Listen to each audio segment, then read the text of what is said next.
అందరికీ నమస్తే. ఇక తెలంగాణ రైతాంగం అంతా కూడా ప్రస్తుతం రైతు భరోసా కోసమే చర్చ జరుస్తా ఉన్నది. కొందరికి రైతు భరోసా వచ్చిందనంటే కొందరికి రాలేదని చెప్పి ప్రతి గ్రామంలో ప్రతి మండలంలో కూడా ఇదే చర్చ.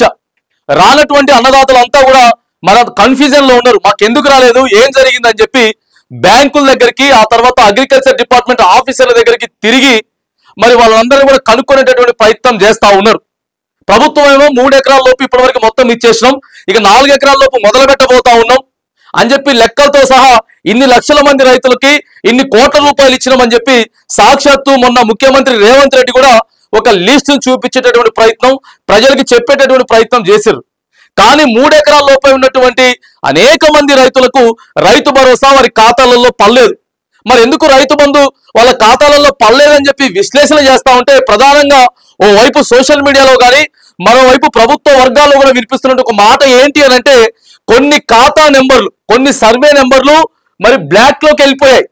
బ్లాక్ లోకి వెళ్ళిపోవడం వల్లనే వాళ్ళకి రైతు భరోసా రావట్లేదు. ఇప్పుడు టెక్నికల్ ఇష్యూ కొంత ఉన్నది. ఆ టెక్నికల్ ఇష్యూని క్లియర్ చేయడానికి వ్యవసాయ శాఖతో పాటు రెవెన్యూ శాఖ, ఈ 2 శాఖలు కూడా సమాయత్తమయ్యి మరి ఎవరెవరికి ఎక్కడెక్కడ పడలేదు, ఎందుకు మరి కొన్ని సర్వే నెంబర్లు బ్లాక్ లిస్ట్ లోకి వెళ్ళిపోయినాయి అని చెప్పి ఇప్పటికే వాళ్ళంతా కూడా మరి వాటిని క్లారిటీ తెచ్చేదానికి ఒక విశ్లేషణ చేస్తున్నట్టు, దర్యాప్తు చేస్తున్నట్టు కూడా కొంత సోషల్ మీడియాలో వినపడుతున్నటువంటి చర్చ. అయితే ప్రధానంగా ప్రభుత్వం అన్నిటికీ సిద్ధమయ్యే దాదాపుగా 10,000 కోట్ల రూపాయలు ఆర్థిక శాఖ దగ్గర రైతు భరోసా కోసం కేటాయించింది. దాదాపుగా 10,000 కోట్ల రూపాయలు రైతు భరోసా కోసం 10,000 కోట్ల రూపాయలు రైతు భరోసా కోసం ఆర్థిక శాఖ దగ్గర ఆల్రెడీ పైసలు ఉన్నాయి. ఆర్థిక శాఖ దగ్గర పైసలు ఉన్నాయి కానీ మరి ఎందుకు వస్తలేవు? ప్రభుత్వం ఏమో 3 ఎకరాల్లో పేసిందని చెప్తున్నారు కదా, మరి ఎందుకు పైసలు వస్తలేవు? ఎక్కడ సమన్వయ లోపం జరిగిందని చెప్పి అందుకే 3 ఎకరాల వరకు పైసలు వేసిన తర్వాత 4 ఎకరాల్లో వేయడానికి కొంత జాప్యం చేస్తుంది ప్రభుత్వం.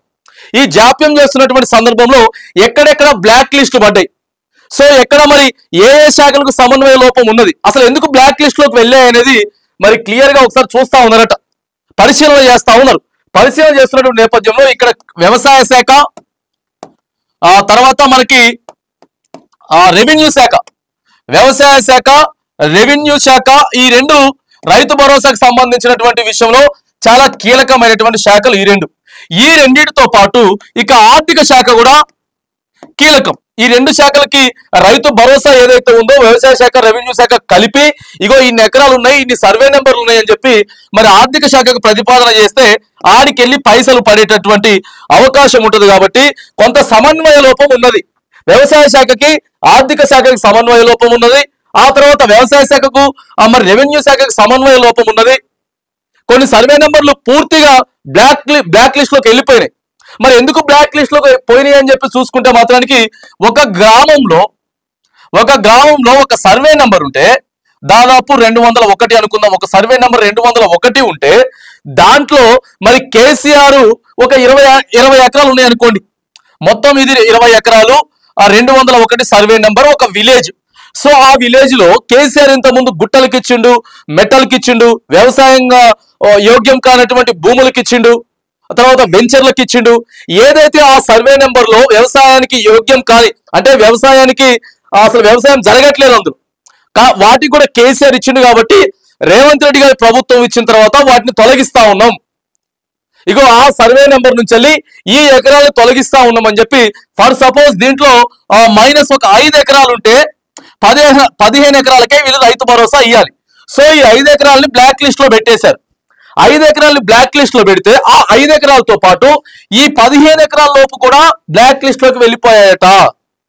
సో అందుకే అట్లా ఎక్కడెక్కడైతే బ్లాక్ లో ఉన్నటువంటి సర్వే నెంబర్లను ఆనుకొని ఉన్నటువంటి సర్వే నెంబర్లు కూడా కొంతమందికి రైతు భరోసా అందుకే రాలేదు, వాళ్ళ ఖాతాలలో అందుకే పైసలు పడలేదు అనేది ఒక చర్చ నడుస్తా ఉన్నది.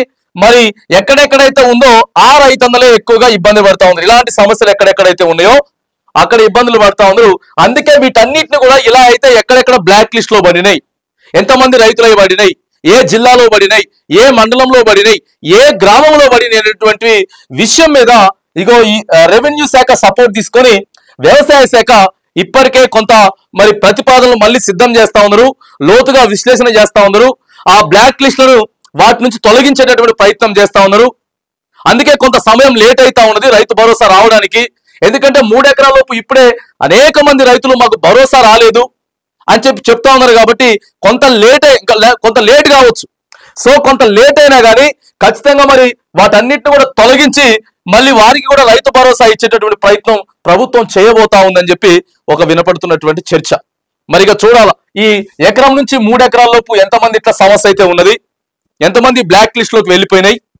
సో వాళ్ళకు ఉన్నటువంటి విస్తీర్ణం ప్రకారం కూడా ఆ విస్తీర్ణానికి ఎకరం 20 కుంటలు ఉంటే 20 కుంటలకే వచ్చింది. తర్వాత ఆ ఎకరం 30 కుంటలు ఉంటే కేవలం ఎకరానికే వచ్చింది, 30 కుంటలకి రాలేదు.